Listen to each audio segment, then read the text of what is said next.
রংপুরে আওয়ামী লীগের নেতাকর্মীদের উদ্দেশ্যে স্বরাষ্ট্রমন্ত্রী আসাদুজ্জামান খান বলেছেন, আমার কষ্ট লাগে আপনাদের পার্টি অফিসটা যখন ভাঙচুর করলো। আপনাদের তো ঘুরে দাঁড়াতে হবে। আমরা পকেটে হাত দিয়ে যদি ঘুমিয়ে থাকি তাহলে আমাদের ঘরে ঘরে ঢুকে মেরে ফেলবে। এটারই প্রমাণ আপনারা পেয়েছেন।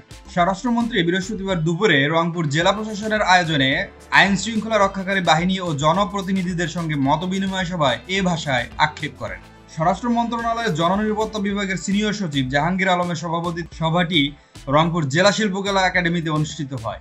এ সময় স্বরাষ্ট্রমন্ত্রী আসাদুজ্জামান খান বলেন, রংপুরের উপাচার্যকে যেভাবে আক্রমণ করা হয়েছিল, পুলিশ ও বিজিবির সদস্যরা তাকে উদ্ধার না করলে হয়তো পরিবার সহ সবাইকে পুড়িয়ে মারত। কাজেই এটা কোনো ছাত্র আন্দোলন নয়। যারা যারা সম্পদ বিনষ্ট করেছেন, থানা লুট করেছেন, বিশ্ববিদ্যালয়ের সম্পদ নষ্ট করেছেন, ভিসিকে হত্যার চেষ্টা করেছেন, সবাইকে চিহ্নিত করা হবে। যারা অর্থের যোগান করেছেন, যারা সহযোগিতা করেছেন, তাদের চিহ্নিত করা হবে, বিচারের ব্যবস্থা করা হবে।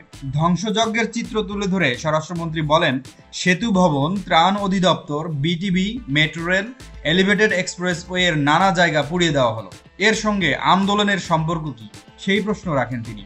নরসিংদীর কারাগারে হামলার বিষয়ে তিনি বলেন, কাদের নিয়ে গেল? যারা জঙ্গি, 9 জন জঙ্গি আসামি সেখানে ছিল। এক পর্যায়ে আওয়ামী লীগের নেতাকর্মীদের উদ্দেশ্যে আসাদুজ্জামান খান বলেন, আমার কষ্ট লাগে আপনাদের পার্টি অফিসটা যখন ভাঙচুর করলো। আপনাদের তো ঘুরে দাঁড়াতে হবে। আমরা পকেটে হাত দিয়ে যদি ঘুমিয়ে থাকি তাহলে আমাদের ঘরে ঘরে ঢুকে মেরে ফেলবে। এটারই প্রমাণ আপনারা পেয়েছেন। আমরা দেখতে পাচ্ছি বিএনপি, জামাত, জঙ্গি সব একত্র হয়ে গেছে। যারা সম্পদ নষ্ট করেছে তাদের কাউকে ছাড় দেওয়া হবে না বলেও হুঁশিয়ারি দেন স্বরাষ্ট্রমন্ত্রী।